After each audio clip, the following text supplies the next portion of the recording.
must say you must be aware of Malhan's family. Yes, the Manis of YouTube and the Fukra Insan aka Abhishek Malhan is having an injury during his show and he had a shoulder dislocation. मैंने इस तरह की बहुत सारी videos देखी थी कि is this a fracture और ये क्या है and their fans are confuse. So I decided to make a detail video on this topic that is shoulder dislocation. So hi everyone, welcome back to my YouTube channel. अगर मैं बहुत basic से समझाऊं तो हमारा जो जॉइंट है वो दो या दो से अधिक बोन जब एक जगह पे मिलते हैं तो वो जॉइंट का फॉर्मेशन करते हैं. उसी तरह से हमारा जो शोल्डर जॉइंट है और ये बहुत कॉमन है डिसलोकेशन के लिए क्योंकि यहाँ पे बहुत ज़्यादा मूवमेंट्स होते हैं. So the basically what is dislocation. तो हमारा जो जॉइंट है जब दो बोन एक जगह मिलते हैं लेकिन एक बोन अगर अपनी जगह से इधर उधर हो जाता है that is known as the dislocation. And जब शोल्डर जॉइंट की बात करते हैं तो ये ग्लेनोह्यूमरल जॉइंट में होता है. स्कैपुला होता है जिसमें एक क्लिनोइड कैविटी होती है कुछ इस तरह से, वो बहुत छोटी होती है.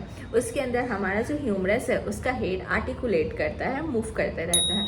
जब ये हमारा ह्यूमरस का हेड जो है वो एंटीरियरली या पोस्टीरियरली अपनी जगह से शिफ्ट कर जाता है किसी भी इंजरी की वजह से, तब वहाँ पे डिसलोकेशन होता है. That is known as the dislocation. जब वो अपनी जगह से मिसप्लेस्ड हो जाते हैं. जॉइंट में बेसिकली जो डिसलोकेशन होता है वो तीन तरह का होता है. वो एंटीरियरली होता है, पोस्टीरियरली होता है और इंफीरियरली होता है. But still anterior dislocation, anterior shoulder joint dislocation जो होते हैं वो सबसे ज़्यादा कॉमन होते हैं. पोस्टीरियरली बहुत लेस कॉमन होते हैं और जो इंफीरियर डिसलोकेशन होते हैं वो बहुत रेयर होते हैं. को भी ये इंजरी होती है तो सबसे पहले ध्यान रखने वाली चीज़ क्या है, ये है कि हम फोर्सफुली शोल्डर जॉइंट को, इस जॉइंट को मूव करने की कोशिश नहीं करेंगे.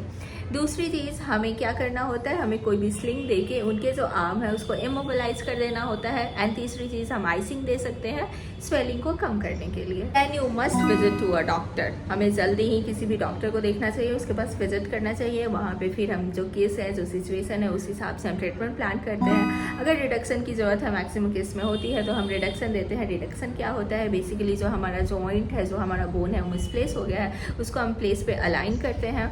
दैन फिर शोल्डर डिसलोकेशन में हम जो आर्म को है वो इमोबिलाइज कर देते हैं.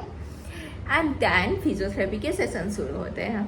किसी किसी केस में सर्जरी की भी ज़रूरत होती है. हाँ, जब कंडीशन बहुत ज़्यादा ख़राब हो जाते हैं तब जो हमारा लास्ट ट्रीटमेंट होता है वहाँ पे हमें सर्जरी करानी पड़ती है.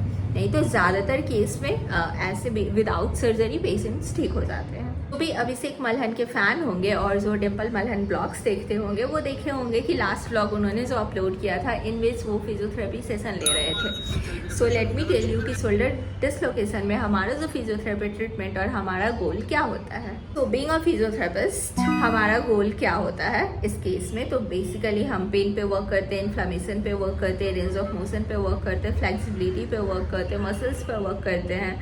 हमारा जो प्लान होता है वो होता है सबसे पहले कि पेन और इन्फ्लामेशन को रिड्यूस करना, फ्लेक्सिबिलिटी को रीस्टोर करना होता है, हमारा जो रेंज ऑफ मोशन है उसको फुल्ली रीस्टोर करना होता है, हमारे जो रोटेटर कफ मसल्स हैं, स्कैपुलर मसल्स हैं उनको स्ट्रेंथन करना होता है.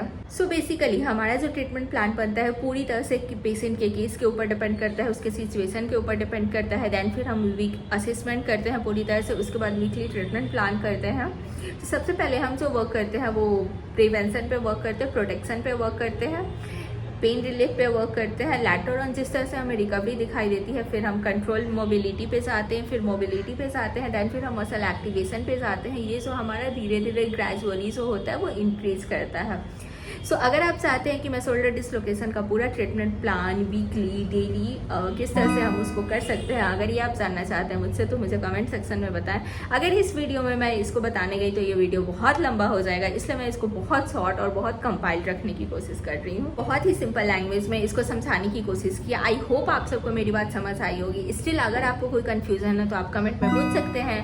And I wish Fukra Insan speedy recovery and get well soon. And I'm also a big fan of Asar in the Malhan's family, so I wish him a speedy recovery. And if you like my video, do like, share, subscribe and comment your views. Till then, thanks for watching.